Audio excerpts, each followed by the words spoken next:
O casamento, um dos maiores compromissos da vida, não é? Mas por trás de toda a celebração, de toda a emoção, existe um manual de regras bem claro.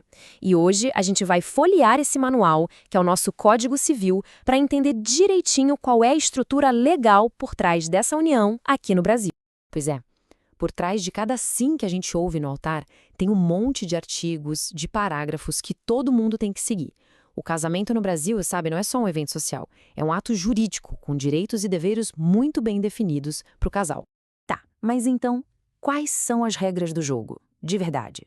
O que é que a lei diz sobre quem pode, como se pode casar e, principalmente, quem de jeito nenhum pode se casar? É isso que a gente vai descobrir agora.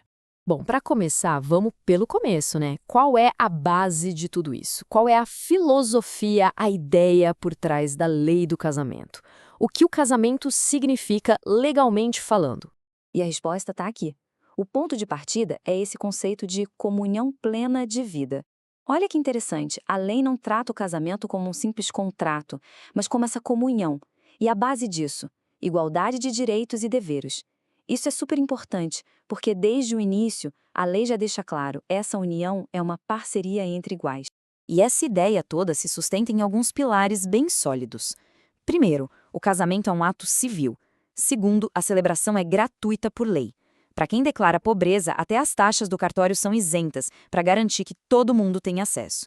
E tem mais, a lei protege a família de um jeito muito forte. Ninguém, nem o Estado, nem qualquer outra pessoa, pode se meter na vida do casal. Ok, então a gente já entendeu a base. Agora, vamos para a prática. Como é que um casal formaliza essa união perante a lei?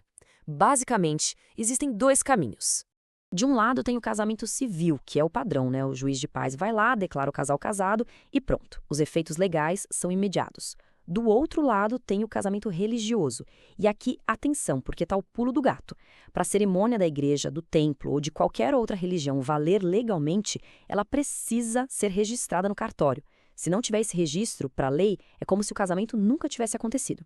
E olha, tem prazo para isso, viu? Depois da cerimônia religiosa, o casal tem exatos 90 dias para levar a certidão no cartório. Se perder esse prazo, aí já era. Tem que começar todo o processo de habilitação do zero. Parece um detalhe burocrático, mas a consequência legal é gigante. Beleza, já entendemos o como. Agora a pergunta é quem? Quem tem um sinal verde da lei para poder se casar? E o primeiro requisito de todos, o principal, é a idade. E a idade é 16 anos. No Brasil, a idade mínima para casar, tanto para homens quanto para mulheres, é 16. Isso está lá bem claro no artigo 1517 do Código Civil. Só que tem um detalhe muito importante aqui. Ter 16 anos dá o sinal verde, digamos assim, mas a pessoa só atinge a maioridade civil com 18. Por isso, quem tem entre 16 e 18 anos precisa, obrigatoriamente, da autorização dos pais ou dos responsáveis legais. Sem essa permissão, o casamento simplesmente não acontece. Agora, vamos para o outro lado da moeda. Se a idade é o sinal verde, existem situações que são um sinal vermelho, mas vermelho mesmo, piscante. São os casos em que a lei proíbe o casamento de forma categórica. A gente chama isso de impedimentos matrimoniais. E nesses casos, a lei não dá margem para interpretação. A expressão é essa mesma, não podem casar. Isso significa que, em hipótese alguma, um casamento nessas condições pode ser celebrado. E se por algum acaso acontecer? Ele é considerado nulo. É como se nunca tivesse existido para a lei. A lista de proibições é bem específica e o objetivo principal é proteger a estrutura da família, sabe? Então, é proibido o casamento entre parentes em linha reta, como pais e filhos, ou entre irmãos. Também proíbe a bigamia, ou seja, casar quando já se é casado, e tem até uma regra bem específica que proíbe o casamento de uma pessoa viúva com quem foi condenado por ter assassinado seu antigo parceiro. Ok, então a gente já viu o sinal verde e o sinal vermelho. Mas e o meio do caminho? Existe um sinal amarelo. São aquelas situações em que o casamento não é proibido, mas a lei recomenda fortemente uma pausa. São as chamadas causas suspensivas. E aqui a mudança nas palavras é pequena, mas faz toda a diferença. A lei não diz não podem, ela diz não devem. Isso é um sinal de cautela, uma recomendação, e não uma proibição total. O casamento até pode acontecer, mas digamos que ele já começa com algumas complicações legais. E por que essa cautela toda? Basicamente para evitar confusão de patrimônio ou até de paternidade. É como se a lei dissesse: calma, vamos resolver uma coisa de cada vez. Por exemplo, um viúvo que tem filhos do primeiro casamento não deve se casar de novo antes de terminar o inventário da herança.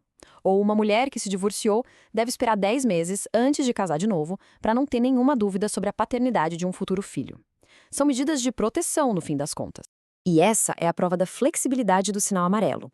Diferente do sinal vermelho, que é absoluto, essas causas suspensivas podem ser contornadas. Se o casal conseguir provar para um juiz que não existe risco nenhum de prejuízo para ninguém, nem para herdeiros, nem para ex-parceiros, o juiz pode dar autorização e o casamento acontece sem precisar esperar. E tudo isso que a gente viu hoje nos leva a uma reflexão, né?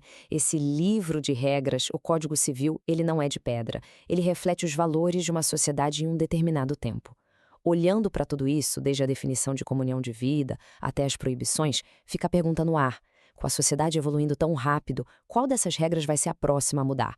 Qual será a próxima página desse livro a ser reescrita?